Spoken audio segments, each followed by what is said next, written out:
నిజామాబాద్ లో ఫ్లెక్సీల కలకలం రేగుతోంది. నిన్న పసుపు బోర్డుకు సంబంధించిన ఫ్లెక్సీలు దర్శనమిస్తే ఈ రోజు నిరుద్యోగ భృతి ఎక్కడా అని ప్రశ్నిస్తూ ఫ్లెక్సీలు దర్శనమిస్తున్నాయి. బీఆర్ఎస్ కి వ్యతిరేకంగా ఈ ఫ్లెక్సీలు వెలిసాయి. నిరుద్యోగ భృతి ఎక్కడా అంటూ ఫ్లెక్సీల్లో రాతలు కనిపిస్తున్నాయి. నిన్న పసుపు బోర్డు ఫ్లెక్సీల పక్కనే ఇవాల్టి ఈ ఫ్లెక్సీలు దర్శనమిస్తూ ఉన్నాయి. ప్రజలకు ఉచితాలు అలవాటు చేస్తున్నారంటూ విమర్శలు కూడా ఫ్లెక్సీలపై కనిపిస్తున్నాయి.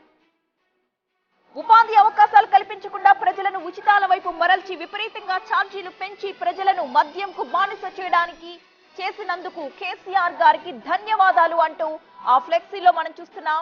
అలాగే పైన భ్రాంతి అని ఒక హెడ్డింగ్ లాంటిది పెట్టి ఈ రాతలు రాశారు. నిన్న పసుపు బోర్డు ఫ్లెక్సీల పక్కనే ఇవాళ ఈ నూతన ఫ్లెక్సీలు ప్రత్యక్షమయ్యాయి. నిజామాబాద్ లో ఈ ఫ్లెక్సీల కలకలం రేగుతోంది ప్రస్తుతం.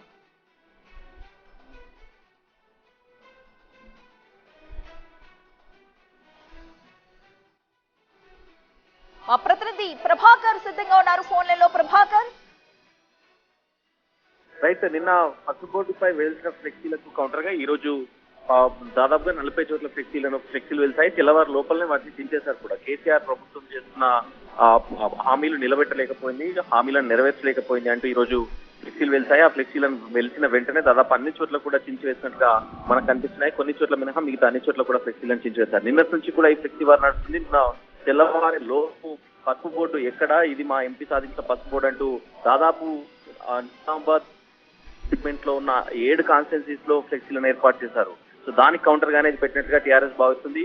పసుపు బోర్డు తీసుకురాకపోవడానికి బాండ్ పేపర్ రాసించిన ఎంపీ సమాధానం చెప్పాలంటూ కూడా నిన్న టీఆర్ఎస్ ప్రశ్నించింది. సో దానికి కౌంటర్ గానే బీజేపీ నేతలు ఇప్పుడు ఈ ఫ్లెక్సీలను ఏర్పాటు చేశారనేది కూడా ఆరోపిస్తున్నారు. సో ఫ్లెక్సీ వారైతే నిజామాబాద్ లో కంటిన్యూ అవుతుంది. Thank you Prabhakar.